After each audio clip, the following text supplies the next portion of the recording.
What up, though? It's the Eddie Monster Show. I got style. Got style. Come on. Yo, yeah.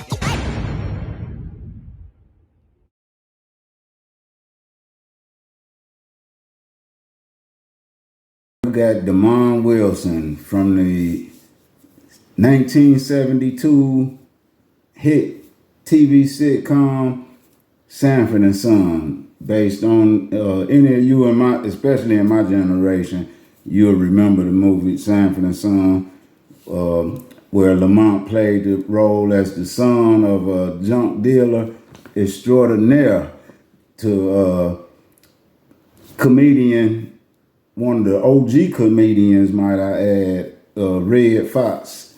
He was known as Fred G. Sanford.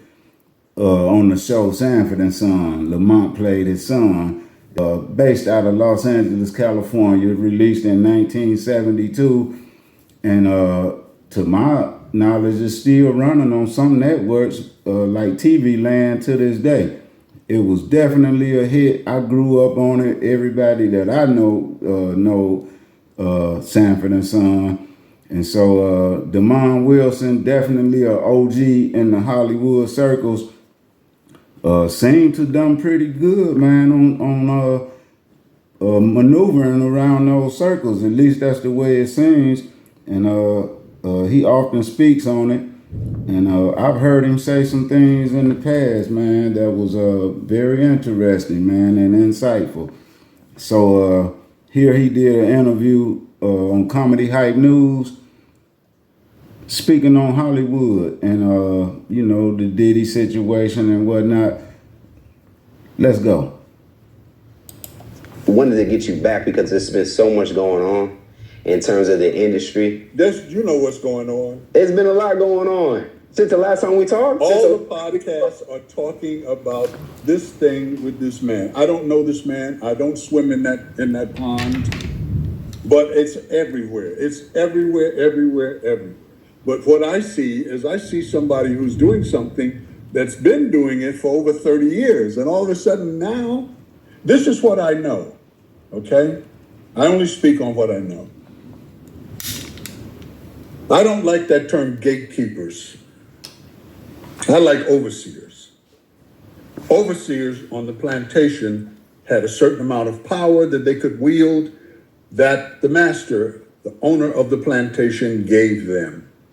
And many of the slaves purportedly feared the overseers more than they did master, because they wanted to maintain and keep their status. Listen to what I'm saying and look at what's happening. Mm-hmm. They wanted to keep and maintain their status. And as long as the slaves were making that money when they weighed that cotton and whatever crop they had, mm-hmm. the overseer's position was solid. So he cracked the whip to make sure that them slaves busted their butt. You're choosing not to say the person's name, right? I don't want to. You can say whatever name you want. Because I just want to make sure the viewers, at least I'm understanding that you're talking about Diddy, and you're talking about what went down. I think like relatively, maybe about a month ago, his house got raided, and that would open up a can of worms. You're seeing different headlines come out. You're hearing about freak off parties, which I want to ask you about. Were those things existing in your time coming up? But I mean, just seeing that. I say one thing about that last part that you asked me. Of course, it was going on during his time, and that's the thing. Like I look at some of the old album covers, man, or some of the, the celebrities that I used to like listening to, man, and the symbolism that jumps out at me now, man, that I've never seen, man, until I became aware of it. And yeah, man, it's unbelievable. So he's definitely somebody who's been in the game, man, for decades, man, way back in the old school days. Okay, let's go. Fatty Arbuckle. That name ring a bell? No. Fatty Arbuckle was in the silent movies. He was a superstar in silent films. And his career was lost.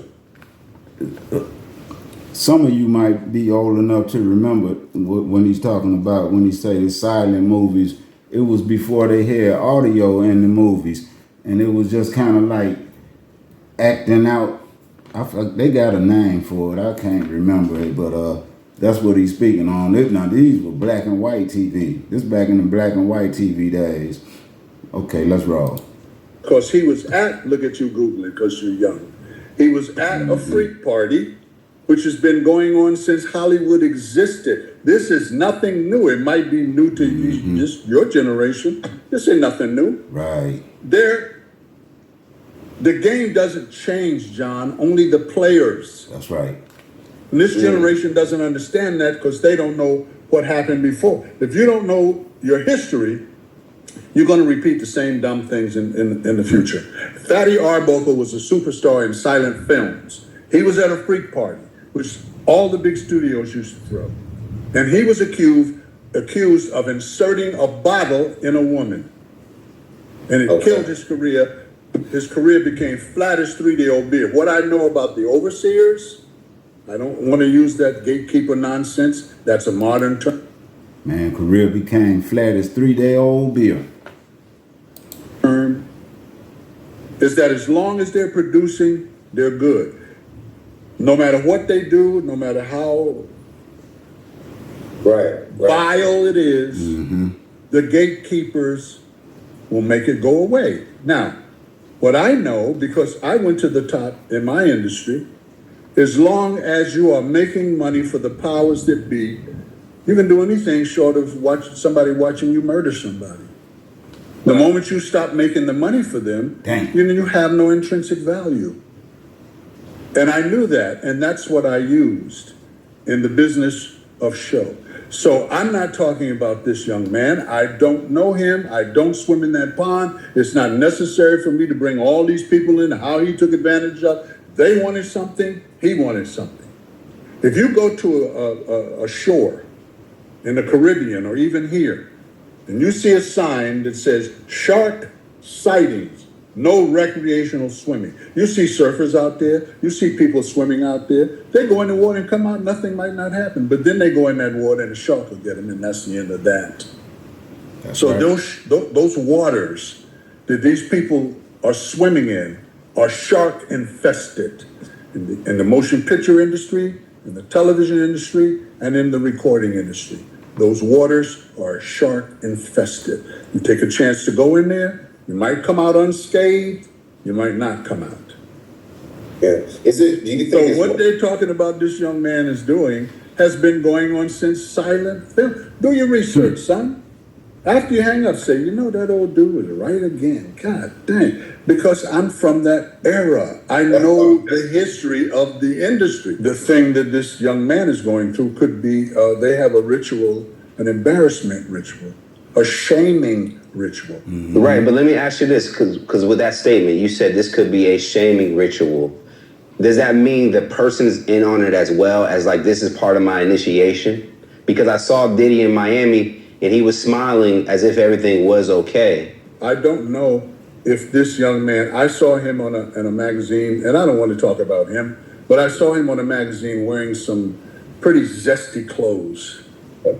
So that said to me, he's probably part of that whole thing. And when you're part of that whole thing, you have to do what you're told. So if you want to go swim in those waters, you got to know, you got to be prepared. Look, people say DeMond was hard on John. He was hard on. Look, my hardness came from the discipline of my mother and father. When I was 8 years old to 18, I was in scouting. When I was 11, Cub Scouts, where you learn handcrafts, 8 to 11. At 11, I joined the Boy Scouts of America. That was before homosexuals were raping little boys. Right. This was in the 50s. Right. I was sleeping on the ground in 20-degree weather, putting up a tent, learning how to cook my food, and being a man, how to be a man.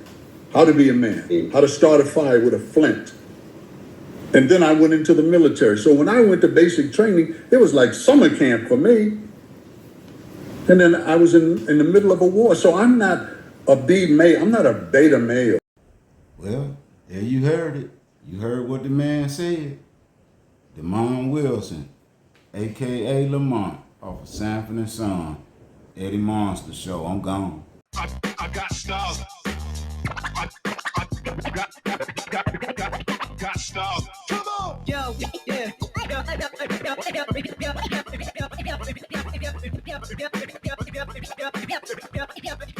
Yo,